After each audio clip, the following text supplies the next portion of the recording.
ये आतंकी हमला सच्ची कहानी पर आधारित है। ये कहानी जम्मू कश्मीर की है, जहां पर हर साल लाखों व्यक्ति घूमने आते हैं, जिनमें से सिख, ईसाई, हिंदू, मुस्लिम और अन्य बहुत से जातियों के लोग घूमने आते हैं। पर इस साल कुछ अलग होता है। जब दूर दूर से लोग कश्मीर में घूमने आए, तब वहाँ कुछ ऐसा होता है जिसकी उम्मीद किसी ने भी नहीं की होगी। और कश्मीर में क्या हुआ था, इसको जानने के लिए आपको पूरी कहानी देखने पड़ेगी। पापा, हमारे स्कूल की छुट्टियां पड़ गई हैं। आप हर साल कहते हो कि तुम्हें छुट्टियों में घुमाने ले जाऊंगा, पर आज तक आप नहीं ले गए। पर इस बार ऐसा नहीं होगा। आप हमें कहीं अच्छी जगह घुमाने के लिए ले जाएंगे। ऐसा नहीं है बेटा। ये हर बार कुछ न कुछ बहाना बना लेते हैं, पर इस बार मैं बहाना नहीं बनाने दूंगी। रोहन के पापा, आपको इस बार तो घुमाने ले जाना ही पड़ेगा, नहीं तो मैं अपने बेटे को लेकर खुद घूमने चले जाऊंगी। अरे राखी, तुम तो समझदार हो ना। रोहन तो बच्चा है, ऐसी जिद करता है। पर तुम क्यों जिद कर रही हो? तुम्हें तो पता है ना कि इस बार हमारा हाथ टाइट है और ऑफिस में बहुत ज्यादा काम है, तो हम घूमने कैसे जा सकते हैं? और मैंने तुम्हारे लिए एक बार छुट्टी मांगी भी थी बॉस से। अब कुछ भी हो, छुट्टी मिले या ना मिले, आप हमारे साथ चल रहे हो कि नहीं, बस इतना बता दो मुझे। अगर नहीं जा रहे हो तो भी बता दो, मैं रोहन को खुद घुमाने ले जाऊंगी। हाँ मम्मी, आप ये ठीक कह रही हो। पापा तो हमें लेकर नहीं जाएंगे। इससे अच्छा तो हम दोनों ही घूमने जाए। अरे नहीं रोहन बेटा, घुमाने तो सिर्फ मैं ही ले जाऊंगा तुमको। और चाहे बॉस छुट्टी दे या ना दे, सबसे पहले मेरी फैमिली है, उसके बाद मेरा ऑफिस या मेरा अन्य काम है। चलो रेखा, जल्दी से पैकिंग कर लो, टाइम वेस्ट ना करो तुम। अरे पापा, पहले यह तो बता दो कि हम लोग घूमने कहाँ पर जा रहे हैं। रोहन बेटा, हम ऐसी जगह जा रहे हैं जहां पर गर्मी का कोई नामो निशान ना हो। चलो तुम गैस करो कि हम कहां चलेंगे। पापा, हिमाचल या मनाली जाएंगे क्या हम लोग घूमने? अरे नहीं बेटा, तुम्हारे पापा कश्मीर जाने की बात कर रहे हैं। वाओ पापा, आप कश्मीर लेकर जाओगे हमें। मैंने तो कभी सोचा भी नहीं था कि आप मुझे कश्मीर लेकर जाओगे। पापा, मैं बहुत लकी हूँ जो आप मेरे पापा हो। ऐसा कोई भी फ्रेंड नहीं है मेरा जो आज तक कश्मीर में घूमने गया हो। बस मैं पहला ही हूँ जो कश्मीर में जाऊंगा। थैंक यू पापा, मुझे कश्मीर ले जाने के लिए। अरे चलो बातें मत करो, अब जल्दी से पैकिंग कर लो, नहीं तो ट्रेन छूट जाएगी। फिर सब कश्मीर जाने के लिए पैकिंग कर लेते हैं और उनके जैसे बहुत सारे लोग भी कश्मीर जाने के लिए तैयार हो जाते हैं, जिसमें हिंदू, मुस्लिम, सिख, ईसाई लोग थे। असली कहानी स्टार्ट होती है। कश्मीर जाने के बाद रोहन का परिवार और अन्य लोग भी कश्मीर पहुंच गए थे। वहां पर सभी लोग बर्फ का आनंद ले रहे थे और बहुत ही ज्यादा एंजॉय कर रहे थे, परंतु उनको इस बात की भनक भी नहीं थी कि उन पर आतंकी हमला होगा। तभी रोहन अपने पापा से बोलता, पापा, बहुत ठंड लग रही है, पर बहुत मजा भी आ रहा है। अब मुझे चाय पीने का मन कर रहा है और भूख भी लग रही है। नहीं रोहन, आपको कुछ नहीं मिलेगा, आप अभी रोटी और चाय पी कर आए हो। नहीं मम्मी, मुझे तो चाय पीनी है और रोटी भी खानी है। आप कहीं से भी ला कर दो, ठीक है? बेटा तुम रोना बंद करो और मैं आसपास जाकर ढाबा ढूंढता हूँ। फिर मोहन ढाबा देखने चला जाता है और वहाँ के लोगों से पूछता है कि कोई आसपास ढाबा है कि नहीं। पर बहुत ढूंढने के बाद और पूछने के बाद उसे एक भी ढाबा नहीं मिलता। पर एक व्यक्ति उसको बोलता है कि आगे जाकर पहलगाम नाम का एक गांव है, वहां पर तुमको ढाबा मिल जाएगा। वहां जाकर खाना भी खा सकते हो और घूम भी सकते हो। फिर मोहन और उसका परिवार पहलगाम की ओर चल पड़ता है। थोड़े समय बाद वो पहलगाम पहुंच जाते हैं। पहलगाम पहुंचने के बाद सबसे पहले वो ढाबे पर चाय और नाश्ता करते हैं।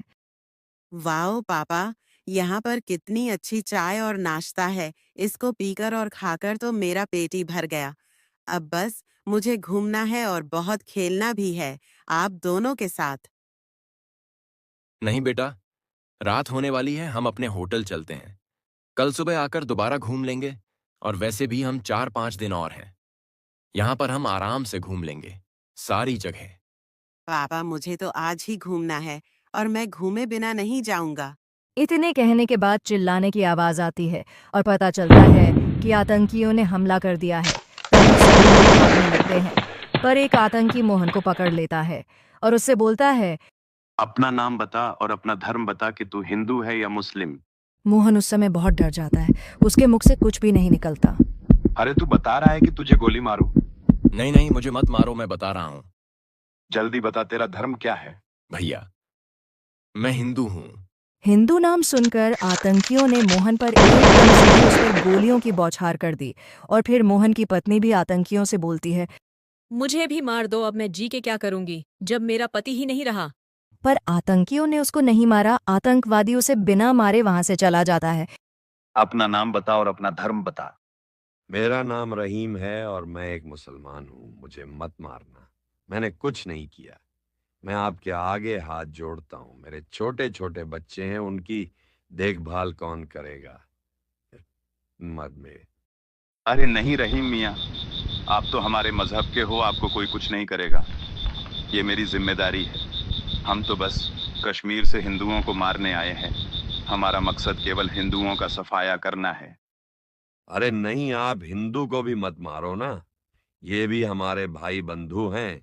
इन्होंने तुम्हारा क्या बिगाड़ा ने? हमें आपस में मिलजुल कर रहना चाहिए, ना कि एक दूसरे को मार के। आज तुम हिंदुओं को मार रहे हो, कल को ऐसा ना हो कि हिंदू भी हमें मारने लगे, फिर हम क्या करेंगे? इसलिए मैं कहता हूं, यह लड़ाई को यही खत्म करो और हम सबको छोड़ दो। अरे तुम चुप हो जाओ। तुम्हें मरना है क्या? ये ज्ञान किसी और को देना। हमारा मकसद है हिंदुओं को खत्म करना, और वह आज पूरा करके जाएंगे। और जो हमारे बीच में आएगा सबसे पहले मैं उसको मारूंगा। अरे नहीं नहीं भाई, मैं कुछ नहीं कह रहा हूं। आपको जो करना है करो, पर मुझे मत मारना।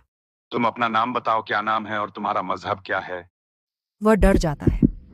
अगर मैं इस आतंकवादी को अपना असली नाम और अपना असली धर्म बताऊंगा तो यह मुझे तुरंत ही मार देगा।